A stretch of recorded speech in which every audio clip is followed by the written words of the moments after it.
Assalamu alaikum wa rahmatullahi wa barakatuh. 8. ders İhlas ve sıdk ve niyet salihah baradan. وعن أبي كبشة الأنماري رضي الله عنه أنه سمع رسول الله صلى الله عليه وسلم يقول Hazreti Ebi Kebeşe Enmari radıyallahu anhu'dan mervi bir şekşenun ve eşte Resulullah sallallahu aleyhi ve sellem'den aytıyor.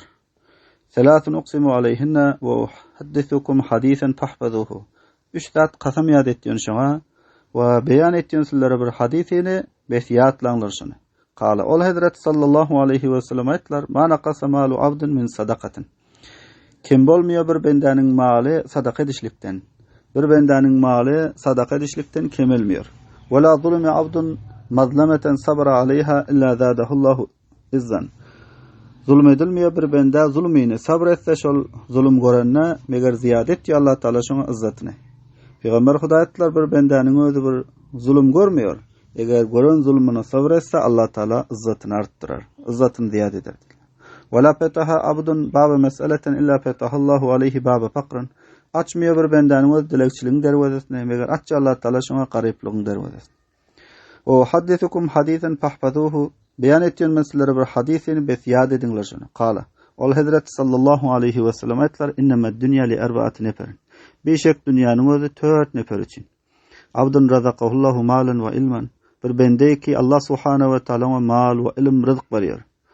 Malum berýär, ilm berýär. Fa huwa yattaqi fihi rabbahu ve yasilu fihi rahimahu ve ya'lamu lillahi fihi haqqan. Bes şol bendenin özü ki Allah Taala mal rızık berýär, ilm rızık berýär. Şol mal barada Rabbinden korkýar. Mal barada sıla-y rahimlik etýär we Allah Taala üçin şonda hakyň barlygyny bilýär. Fa hada bi afdalil manazil. Bes şonuň özü mertebeleriň ýagşyragydyr. Ve abdun razaqahullahu ilman ve lem yerzuqhu malan. Bir bendeki rızık berýär Allah Teala ilim we rızık beren ýok şoňa mal. Fa huwa sadiqun niyet, bes şol adam niyeti dogurdur. Yaqulu aytýar law anna li malan la amiltu fihi bi amali fulanin. Kaş men üçin mal bolsa elbetde amal ederdim şol malda falanynyň amaly şekillik. Fa huwa bi niyetihi, bes şol adam ýagşy niyeti bilen we ejruhuma sawa we ikisiniň ejri barabardyr. Peygamberimiz aytlar bir bendesine Allah Teala ilim berýär, mal beren ýok. Ýöne maly bolmasa-da niyeti dogry. Aýtýar, eger men üçin mal bolsa-da, kaş malym bolsa-da, palanyň haýry ýörüň şekillik, haýry işler ederdim diýip ýagşy amal etmekligini niyet etýär. O şol ýagşy amal etýän we ony niyet etýän ikisiniň sawaby barabar diýil. Wa abdun razaqahullahu malan we lem yerzuqhu ilman. Bir bendeki rızık berýär Allah Taala mal. Ve lem yerzuqhu ilman, oňa rızık beren ýok ilmden. Allah Taala bir bendesine mal berýär, ilim beren ýok. Yahbitu fi malihi bi gayri ilmin. Gumralyk etýär şu maly barasynda ilimsiz. Ve la yattaqi fihi rabbahu. Şol maly barasynda Perwerdigarynyň gorkan ýok. Ve la yasilu fihi rahimahu. Şol maly barada syly rahimlik eden ýok. Ve la ya'lamu lillahi fihi haqqan. Şu maly barada Allah Taala üçin hak bardyr diýip onan bilen ýok. Fe hada bi akhbasil manazil. Bes şunu mertebeleriň bedrägi. Ve abdun lem yerzuqullahu malan ve la ilman. Wenem 4-nji bir bendeki rızık beren ýok şoň Allah Taala mal we ilim. Malym beren ýok, ilmem beren. Fa huwa yaqulu bes şol aýtýar law anna li malan la amiltu fihi bi amali fulanin.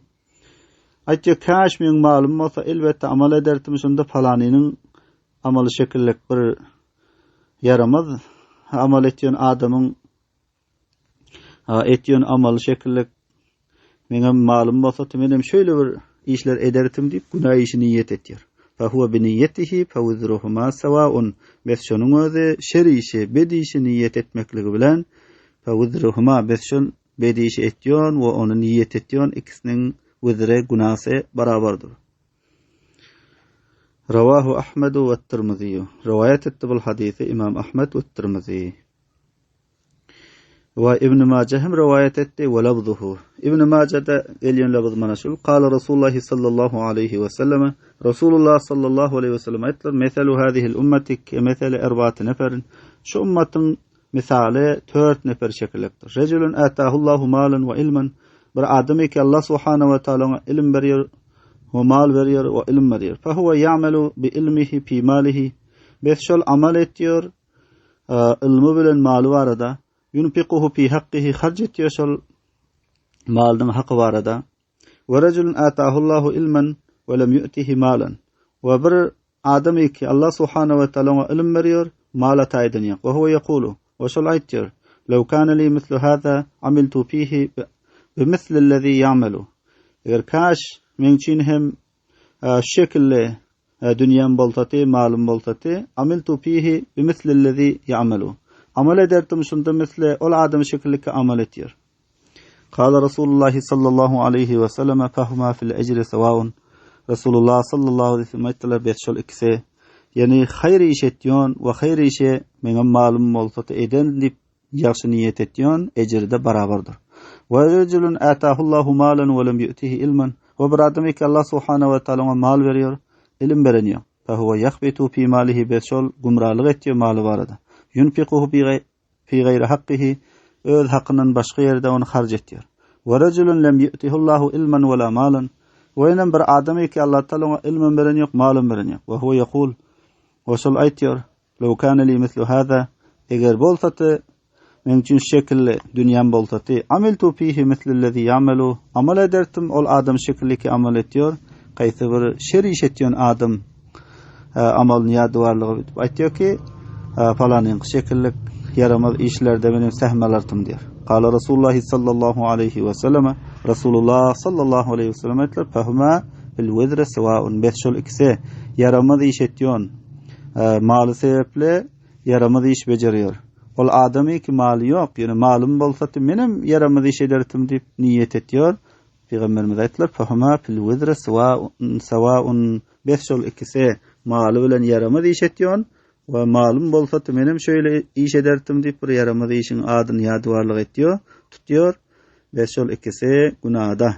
Yani malı bilen yaramazlık ediyor, malum bolsatı menim yaramaz iş ederdim deyip niyet ediyor. İkisi hem günahda barabardır.